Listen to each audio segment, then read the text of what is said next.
Salam sejahtera bagi kita semua. Kembali lagi bersama saya, Sulpicius Sapulung SSI, calon guru penggerak Angkatan 10 dari SMA Swasta Katolik Pancasila Borong. Kali ini saya akan memaparkan koneksi antar materi dari modul 2.1. Baik, petunjuk pertama. Buatlah kesimpulan tentang apa yang dimaksud dengan pembelajaran berdiferensiasi dan bagaimana hal ini dapat dilakukan di kelas. Apa itu pembelajaran berdiferensiasi? Pembelajaran berdiferensiasi merupakan metode pengajaran di mana guru menggunakan berbagai cara yang berbeda untuk memenuhi kebutuhan individu setiap siswa sesuai dengan karakteristik, tingkat kemampuan, minat, dan gaya belajar mereka. Lalu, bagaimana pembelajaran berdiferensiasi dapat dilakukan di kelas? Menurut saya ada 3 hal. Yang pertama, guru harus memahami tujuan pembelajaran. Yang kedua, guru mengidentifikasi kebutuhan belajar murid. Yang ketiga, guru menerapkan strategi pembelajaran berdiferensiasi. Baik, yang pertama, tujuan pembelajaran.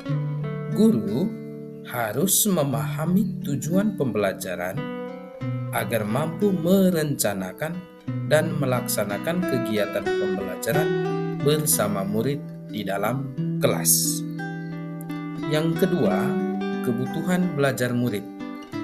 Kebutuhan belajar murid terbagi atas 3. Yang pertama, kesiapan belajar murid. Yang kedua, minat. Yang ketiga, profil belajar murid.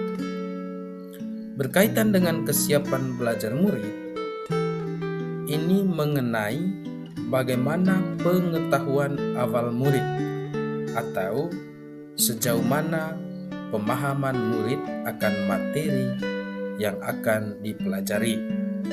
Yang kedua, minat. Tentunya, murid memiliki minat yang berbeda-beda.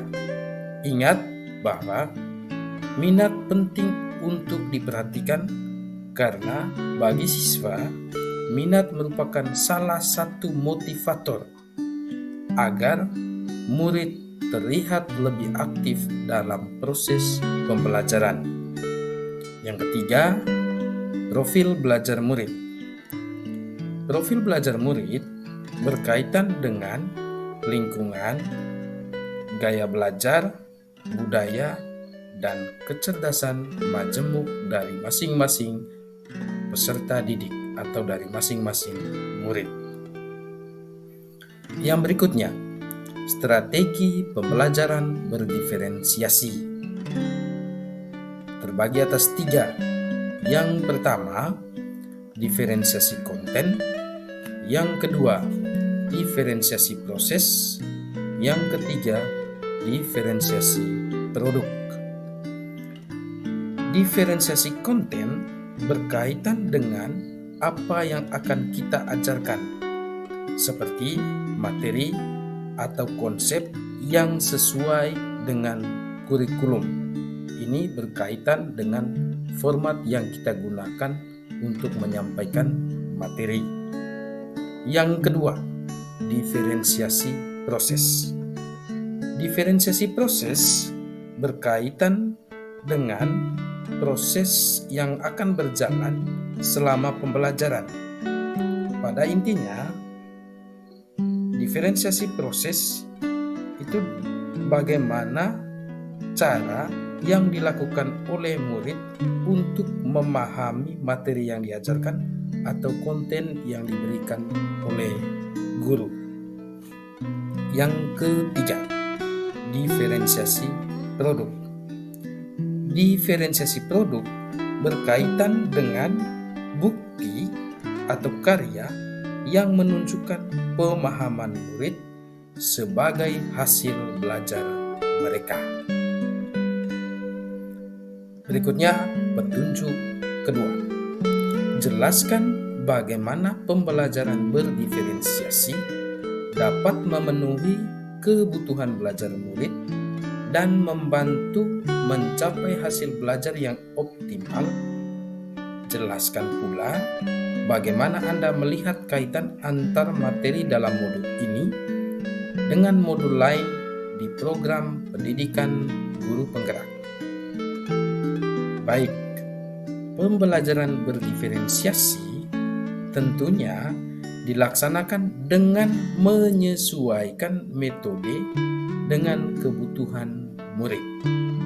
Dengan demikian, murid akan lebih termotivasi dan dapat meningkatkan kemampuan belajar murid itu sendiri. Setiap individu murid tentunya akan merasa diperhatikan dan dituntun karena guru akan selalu menyesuaikan diri dengan kebutuhan setiap individu murid.